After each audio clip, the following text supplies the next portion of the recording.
সব আপনারা দেখতে পাচ্ছেন গোলপাতা। গোলপাতার সুন্দরবনের অন্যতম একটা গাছ, যে গাছ এক সময়কার মানুষের বাড়িঘর করার অন্যতম অনুষঙ্গই ছিল এই গোলপাতা। গোলপাতাকে কেন্দ্র করেই আগেকার যত বাড়িঘর তৈরি হতো। এখন একটু সেটা ভিন্নতায় পর্যায়ে আসছে। এখন কিছু অন্যরকম বাড়িঘরও দেখা যাচ্ছে। অনেক ধরনের উপকরণ আধুনিক উপকরণ আসছে, সেগুলোর সব কিছুটা লেগেছে। তারপরেও অনেক বাড়িঘর আমরা দেখেছি যে গোলপাতায়, আপনারা দেখতে পাচ্ছেন একটা গোলপাতার একটা বনের মতো, শুধু গোলপাতা, একজ গোলপাতা, যেখানে শুধু গোলপাতাই রয়েছে।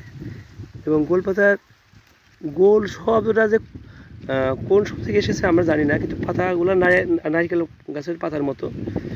এটা ফলটা এসের বাজির মতো হয়, নারিকেলের যে বাদাদি পরে ওইরকম বাজির মতো হয়, তাল গাছের বাদির মতো হতে পারে, সেরকম হয়। তালের যেমন আমরা শ্বাস খাই কেটে, সেরকম গোলপাতারও শ্বাস হয় ভিতরে, আমরা খেয়ে দেখেছি। এর স্বাদ অনেকটা তালের ঘাসের মতোই। তা আমরা এই যেটায় দাঁড়িয়ে আছি সেখানে পরপর কয়েকটা গোলপাতার বন দেখতে পাচ্ছি। সুন্দরবনের অন্যতম বৈশিষ্ট্য এটা। এবং মানে এটাকে কেন্দ্র করে অনেক ধরনের শিল্প এখন গড়ে উঠেছে। অনেক সময় দেখা যায় এই গোলপাতা বিল্ডিংয়ের, বড় বড় উঁচু উঁচু বিল্ডিংয়ের ছাদেও গোলপাতার ব্যবহার এখন হয়ে আসছে। শিল্পের পর্যায়ে নিয়ে যাচ্ছে এই গোলপাতার ঘরের সিস্টেম। দর্শক, এই যে অনেকটাই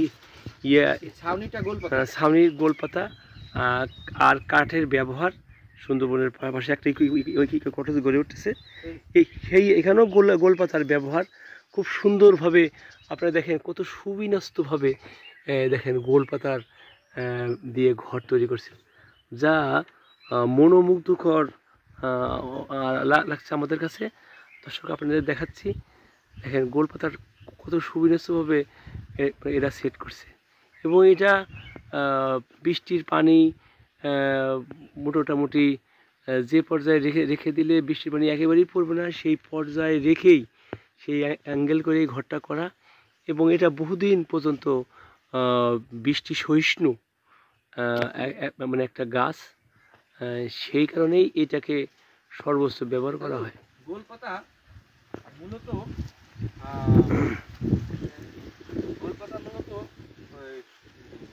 নারিকেল এবং তালের এক দারুণ সংমিশ্রণ। হ্যাঁ, সংমিশ্রণ। হ্যাঁ, এই গাছটা দেখতে নারকেল গাছের মতো, কিন্তু এর কাণ্ডটা নারকেল গাছের মতো না। হ্যাঁ, এটা মাটি কাণ্ড হয় না, একেবারেই সরাসরি মাটির থেকে এই এটা গাছের যে ডালটা বা কুশিটা হয়, কখনোই কাণ্ড তৈরি হয় না। এক অনন্য বৈশিষ্ট্য। ফলটা কিন্তু তাল। হ্যাঁ, ফলটা তালের মতো, ভিতরটা শ্বাস বড় হয়, অনেক গোল। হ্যাঁ, আর ছোট ছোট শ্বাস থাকে, এগুলা খুব শক্ত হয়, এগুলা খেতে একদম তালের মতো। তো জঙ্গলে বনজীবীরা যখন জঙ্গলে থাকে, তাদের ক্ষুধা লাগলে গোল পাতা থেকে তারা তাদের এই ক্ষুধা নিবৃত্ত করতে পারে। এই জন্য আর সুন্দরবনের কে আপনি গোলপাতার বন বললেও কিন্তু ভুল হবে না। এই গোলপাতা কিন্তু সুন্দরবনকে রিপ্রেজেন্ট করে। তো ম্যানগ্রোভ ছাড়া এই সৌন্দর্যটা আপনারা দেখেন, যদিও এটা ইকো কটেজ, এই গোলপাতার যে বাগানটা দেখা যাচ্ছে এটা এখানে তৈরি করা হয়েছে। এর জন্য খুব কষ্ট তাদের করতে হয় না, বীজ পুঁতে রাখছে আর এটা তৈরি হয়ে গেছে। আর আমার পিছনে সুন্দরবন। তো এইরকম একটা জায়গায় বসে আপনারা গোলপাতার সুবাস বা গোলপাতার সাথে যে বাতাস খেলে যাচ্ছে, তার উপরে যে গোলপাতার যে শব্দটা, সেটা কিন্তু প্রচন্ড মনোমুগ্ধকর। তুমি যথার্থ বলে বলেছো। হলো এখানে না আসলে, এই পর্যায়ে না আসলে এর যে মনোমুগ্ধকর যে দৃশ্যে মনকে পুলকিত করে, সেটা না আসলে কিন্তু অনুভব করা মুশকিল। শুধু আমাদের বলাতেই পুরোপুরি আপনারা নিতে পারবেন না। সেই হিসেবে আপনাদের আসতে হবে।